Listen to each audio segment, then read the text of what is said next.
finally, sir, to what extent will your party be capitalizing on the returning Guyanese from Venezuela, as well as their offspring for the 2025 elections? So, capitalizing is it's almost a word like we're prostituting ourselves, like to just bring these people back for votes. Why do you think more indigenous people now vote for us? Because we worked for almost 30 years to change the lives of people in those communities. Why do you think that we won Bartica and Madia and many other communities? Because we worked to change people's lives. We're hoping that everybody would vote for us in the PPP. That's what parties should do. They should work for people's votes. We didn't go and tell Maduro to create hard economic conditions there so that these Venezuelans will come back, the migrants who are Guyanese basically, who have left, come back to Guyana to vote for the PPP. Did we cause that to happen? That they come back here? So they're here. The reality, they're here now. So if they, based on our constitution and the laws of our country, they're eligible for citizenship. You are, under our laws now, if you live abroad, you can register. You live abroad, you can register, come home, register and vote under the new constitution that we all agree to. They'll be living here. If they choose to register, and vote, they have rights just like other citizens. These are Guyanese. So if they vote, should we say to them, don't vote PPP? APNU should also want them to vote and make a case and tell them we have a great plan for the future. But of course it can't violate our laws, to say if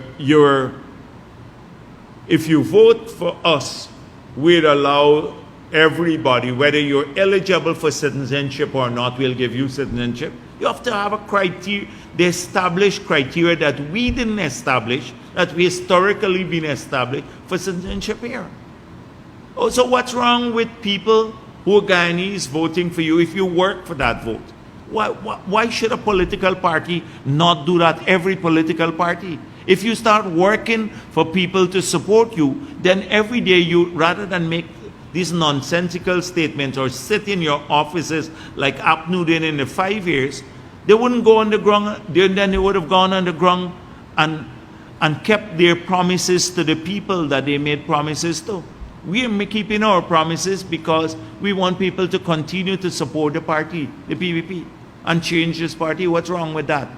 Why should we be embarrassed about it? And then this other point, as though people who support us should not benefit. Oh, this PPP man got a contract.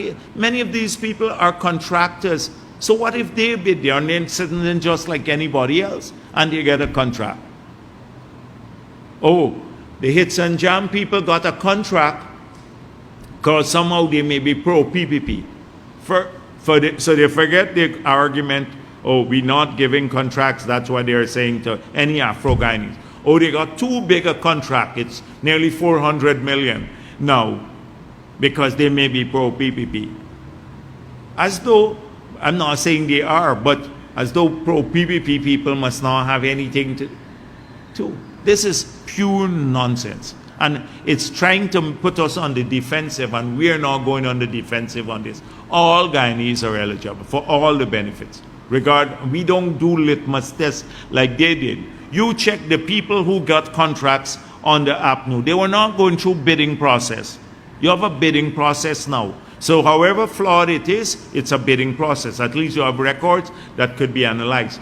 You find out for all of the works in Georgetown when APNU got into office, $3 to $4 billion of work, which bid was done.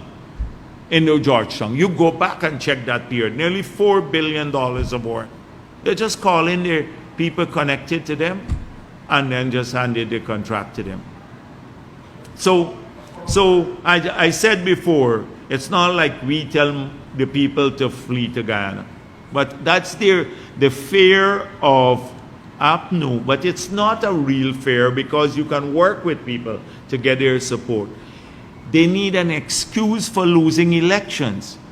The APNU is always trying to generate excuses. It's a list one time, notwithstanding the fact that we showed it. It's the statements of poll that were wrong. Then it is now the Venezuelans are going to cause them to lose. Or it is typical PNC behavior.